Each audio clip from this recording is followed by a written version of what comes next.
Better late than never, my friends. We have started. Couple minutes late. My Americano was late. The chef downstairs, I swear, just coming up, or the barista, I should say, coming up with my hot Americano was late. Unbelievable. Cannot start the day that way. So we're going to turn things around, friends. Welcome to Wake Up in Barca, everyone's favorite Barcelona morning show. On today's episode, of course, we're going to talk about the disappointing results over the weekend, losing 2-0 to Atletico. But we are also going to take a look ahead. We've got an international break coming up. And after that, reports are saying that we're going to have Aguero, Dembele, Pedri, and Alba all back available for Barcelona. So we're going to look at a potential starting 11 when Barcelona is fully fit, fully healthy. Who's going to be in the starting lineup now that we've got 7 matches down in La Liga? So again, yes, we will talk about Atletico Madrid. We'll take a look at where Barcelona is in the table, and then we will turn our focus towards the future, talk about the potential starting 11 once we get everybody back from injury for after the international break. If this is your first time finding us, I'm glad that you're here. This is the Undefeated channel. I'm the Undefeated Mustache John. Go ahead and subscribe to the channel. That allows you to join the community, be part of the conversation. We do Wake Up and Barca, which is every Monday, Wednesday, Friday, right here on the Undefeated channel, 7 a.m. Eastern Daylight Time. We catch up on the news. We catch up with each other. And then, of course, we are here for all the live Barcelona matches where I provide the commentary. You participate in the group conversation.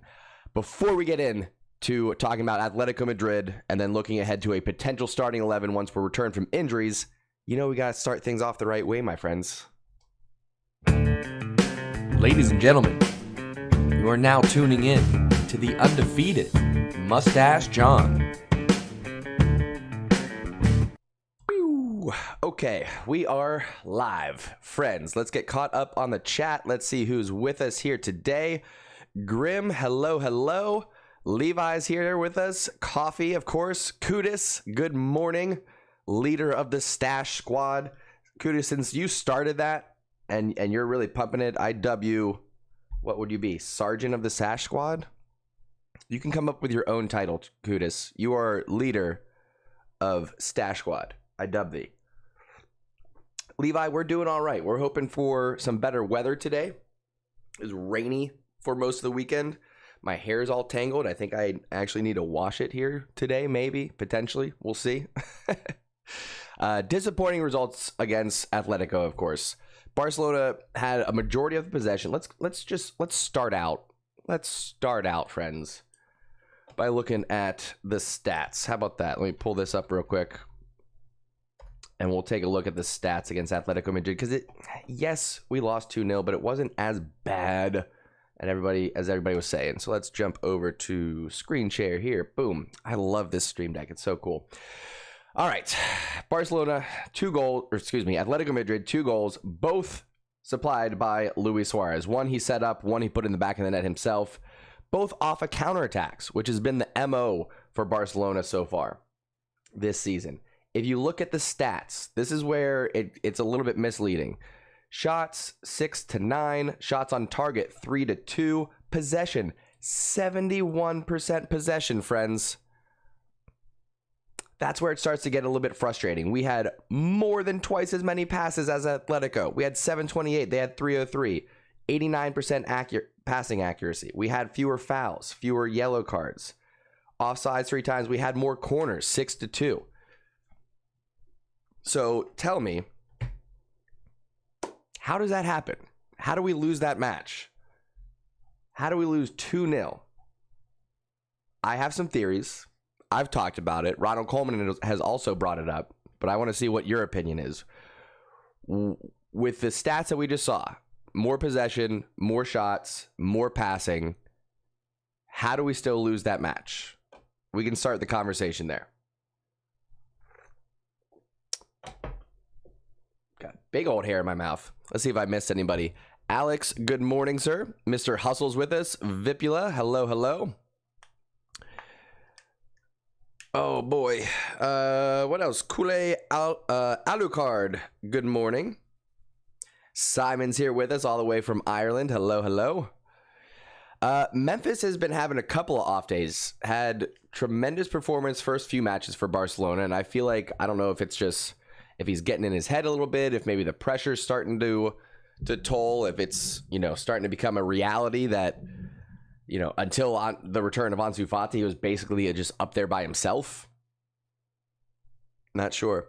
De Jong played out of position. Yes, we went in a 4-2-3-1 with De Jong playing a right attacking mid. I can't get the microphone where I want it to be right now.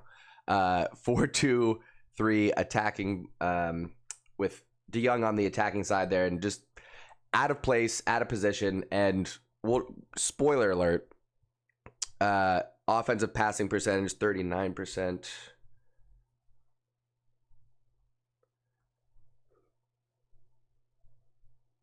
Where are we getting that stat from? I would like to know. Yeah, because Coffee was on it. Just on it. That is not provided on this website. Anyway, so here's the problem, folks. And I've said this at length, but actually, let me pull up the article. Because this hopefully will make sense to you all when Coleman talks about it here. I think it was Barca Blaugranes that mentioned the article. Yep. No, Marca. No, they're going to make me click on ads. I don't want to. But he did make a comment about... We'll go to Barca Blaugranes. He did make a comment about Nico and kind of called him out. But he's not wrong. So let's see here. Let's see the news on the 4th. What do we got?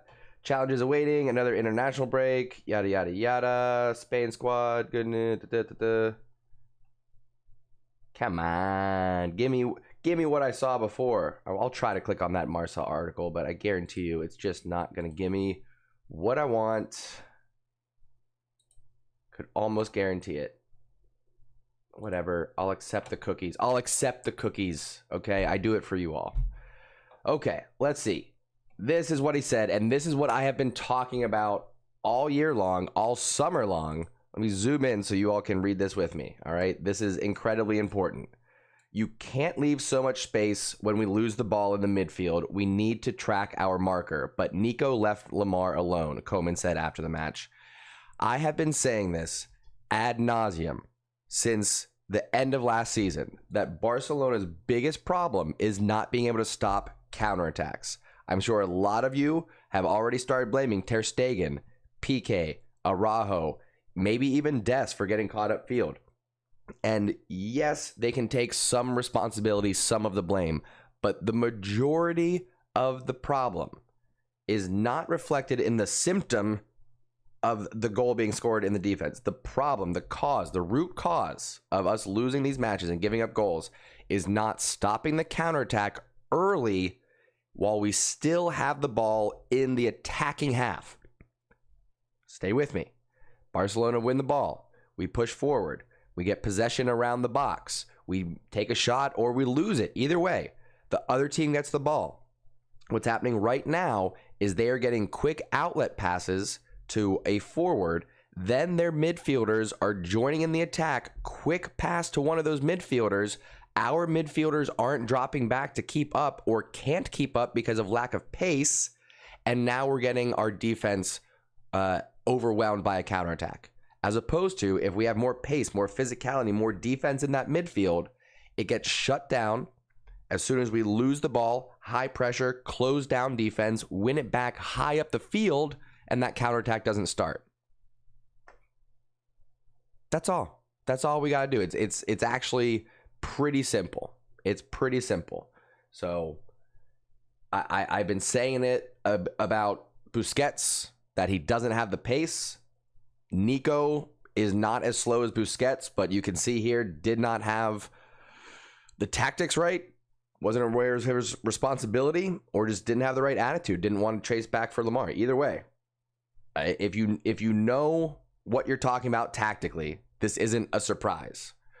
So for those of you, listen, you guys, I understand the complaints about Coleman saying this publicly, yada, yada, yada. if you know what you're looking at, it's not a secret. It's not a secret whose fault it is when these goals happen. When counterattacks keep occurring, that is the midfield's fault. I don't see another way. Midfielders stop counterattacks. Right? Is anybody with me on that? And I do have to turn off Nightbot. Nightbot's drunk. Sorry, everybody. I gotta just turn that off real quick. There we go. All right, Nightbot's out. I just booted him. Don't you guys worry about Nightbot. Won't worry you anymore. All right, let's see if we can get caught up on the chat here. Ovi, yeah, nobody said that. Oh wait, no, sorry. Hold on, let me get caught. Oh, you guys are arguing with each other. Look at that. So here's what's happening in the Barcelona community, and particularly on this channel right now, and it's kind of funny. Some people are experiencing what's going on at Barcelona, and they think that screaming and yelling about Ronald Koeman is going to make a difference. They think that replacing Ronald Koeman would make a difference, and they don't seem to be aware of the fact that this is going to be a long-term transition, and we have to reset our expectations and just kind of be comfortable with the fact that we're going to take a lot of losses this year. So that's why I'm not getting as emotional as some of you all to these losses. It's because I'm expecting it. I may come in optimistic. I may make bold predictions. But at the end of the day, I'm well aware of where Barcelona is. I'm well aware of the time it's going to take to rebuild. So we just have to be patient, everybody. We don't need to turn on each other. You know what I mean? All right, what else we got going on here? I'll see if I can get caught up in the chat. You guys are doing a real good job of keeping things going here. So that's my morning rant. We're going to, like I said, up next, we are going to take a look at a potential starting 11, because we are going to have, after the international break, we've got Valencia coming up. We'll go ahead and go to Barcelona fixtures here. Chang, hello. Welcome to the community. Glad you're with us here this morning. We also got Bashal Afif. Hello, hello.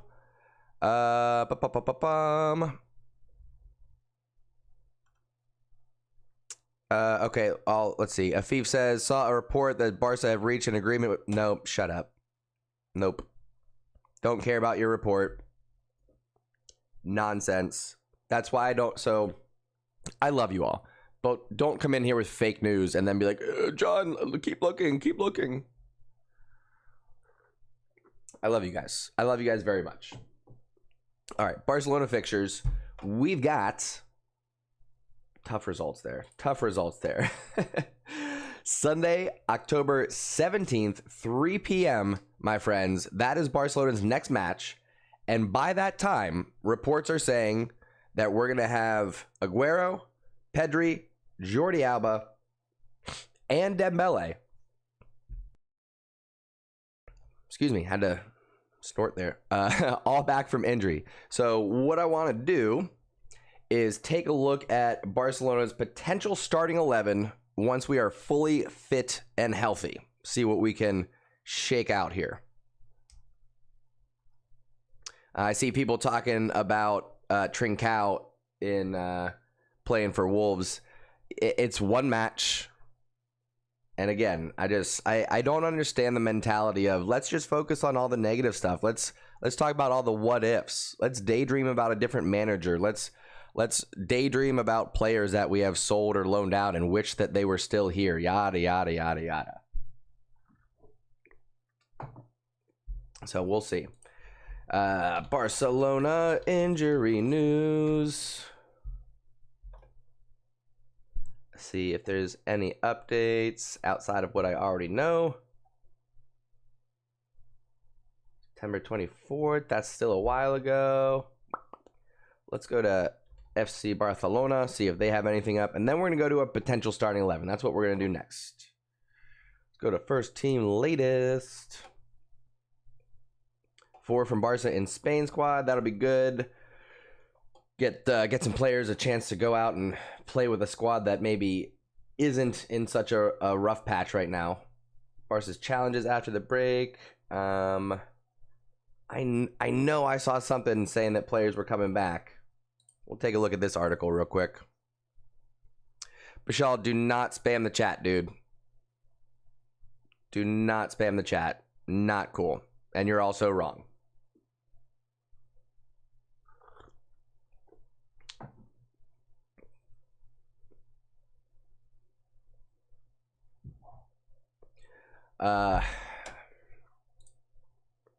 We'll figure it out. We'll figure it out, folks. I took Nightbot out because I didn't edit it.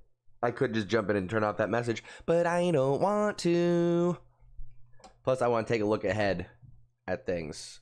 October international break, and then we get 3 games at home. Valencia, Dynamo Kiev, and then Real Madrid. Ay, folks. Huge 3 matches coming up. And remember, if you have not done so already, subscribe to the channel, join the Undefeated community. We've got 3 big matches coming up. We're going to be live here on the channel, watch along parties. I'll be doing the commentary. You participate in the conversation. And we're going to get through this, folks. 3 big matches coming up. International break. Yada, yada, yada. Okay. That's enough of that. Let's do this, my friends. Let's pull this up. And let's talk about a potential starting 11 when everybody is fit, healthy, ready to go. First of all, Callado, I don't think ever going to get playing time. I don't think it's happening. I don't see that happening whatsoever. So if you were going to pick one player out of everyone who is fully fit, fully healthy, 90 minutes, ready to go, who's your number 1 pick here? Alex already dropping in his starting 11. Ter Stegen, Dest, Piqué, Araujo, Alba, Busquets, De Jong, Pedri, Memphis, Ansu, Aguero is strongest lineup. Not bad, not bad. If you had to pick one player to start building from, who is that player going to be? It can be Ter Stegen. It could be someone from defense, midfield, striker. Who we got? Ambarish, good morning to you, sir.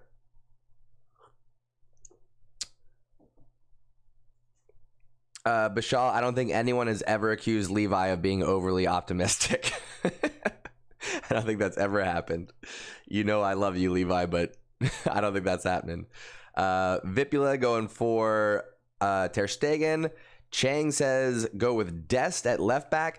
Here's the thing, Chang. I'm with you that Dest may be in better form right now than Alba at left back, but if we're going to go with a pair, Alba at left, Dest at right is a better pairing than Dest at left, Mingueza at right for right now.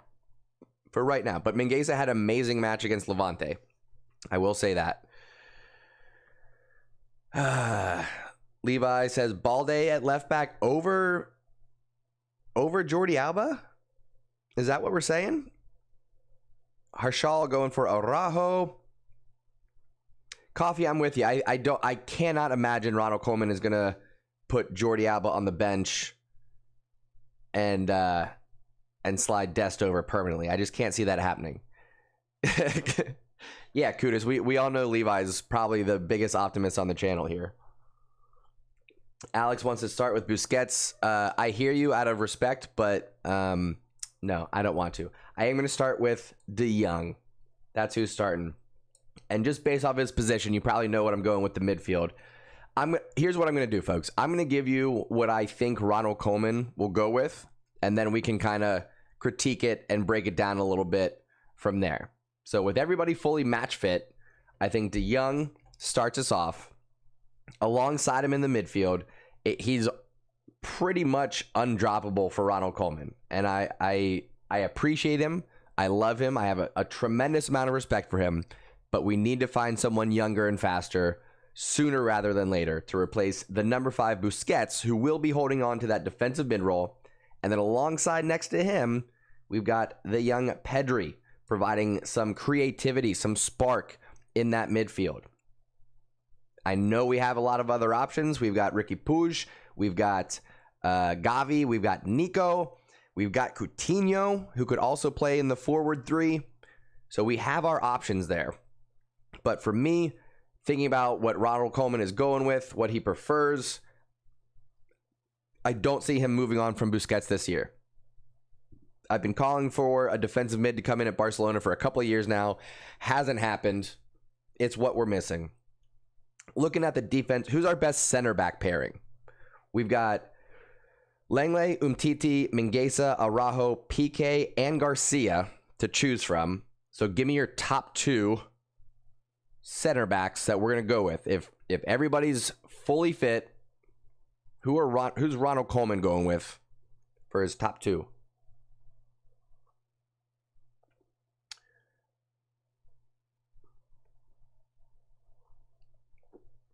Chang, I wouldn't say Eric is a wasted signing. I think he's got a lot of potential and has been playing pretty decent football so far. Coffee says Mingueza and Araujo. I think that's for the future. I think Mingueza, Araujo, Eric, Lenglet is still going to stick around. I think he's going to shake things off, have a better year this year. Listen, we could go with a few different combinations, but Ronald Koeman has really started to trust in this pairing here of Araujo and Piqué. And again, with looking at the outside backs, I'm loving what I'm seeing from Dest on the left-hand side.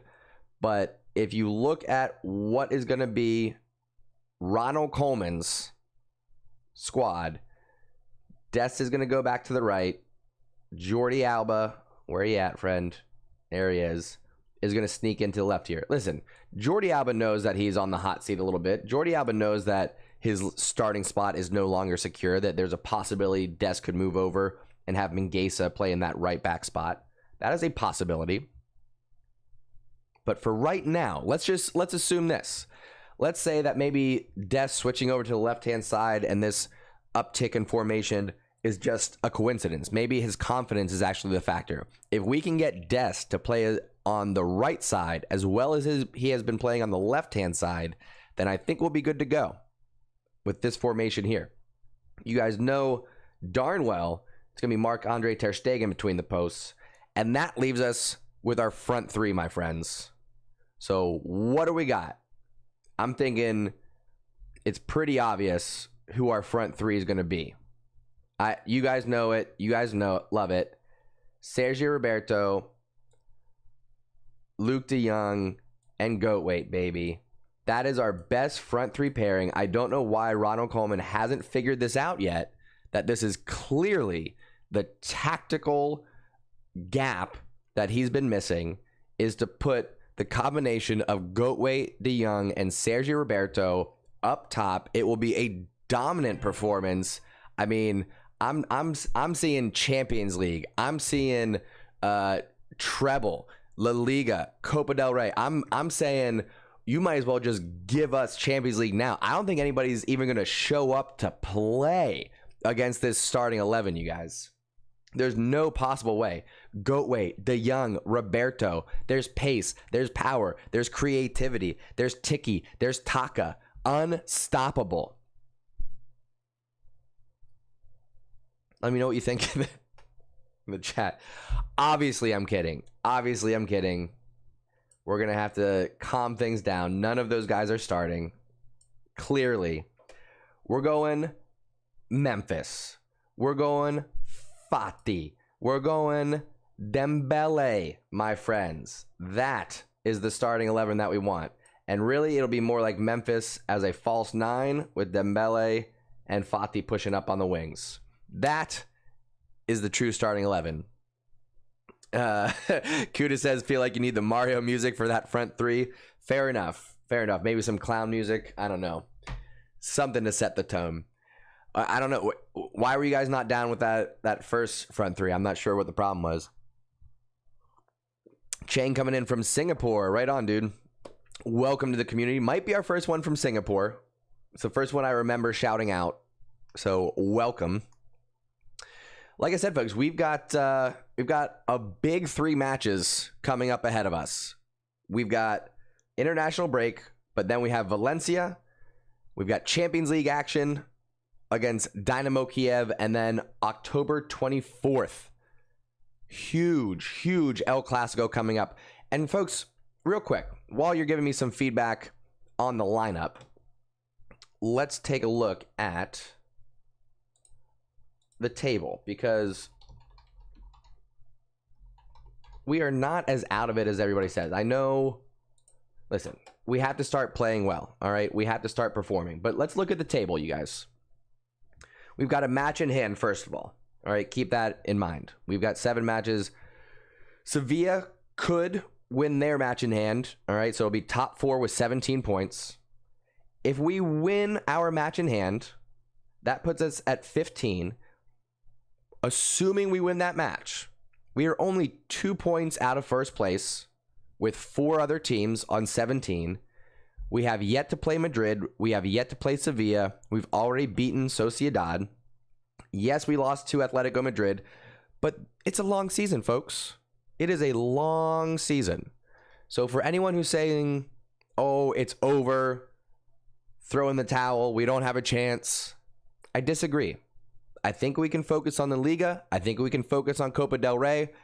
It's going to be a long, tough journey to maybe get out of the Champions League table.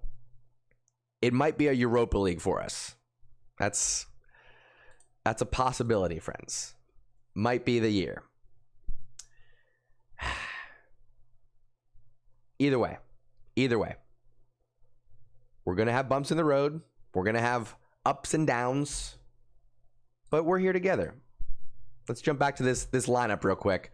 Last look before I hop off here. One more time. Yeah, Madrid did lose yesterday. They lost 2-1. So Madrid's going to stumble. Atletico Madrid could run away with this. It's very possible. They've got experience.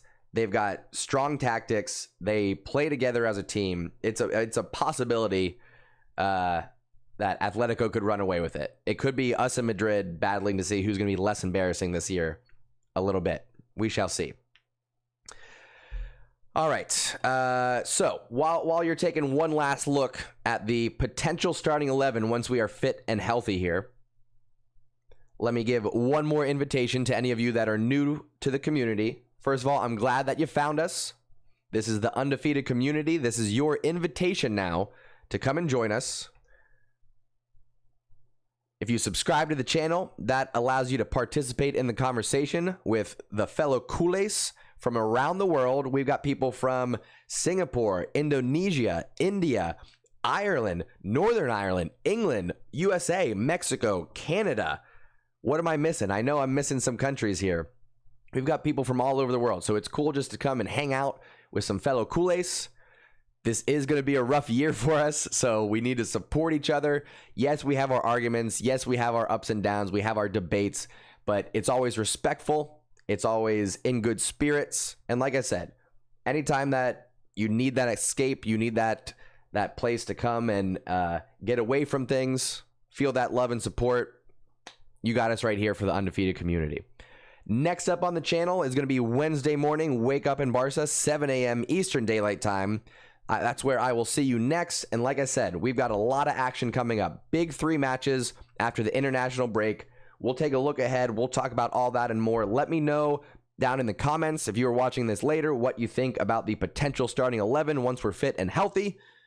And then I will see you on Wednesday, my friends. Go out there and have a wonderful day. Go do great things.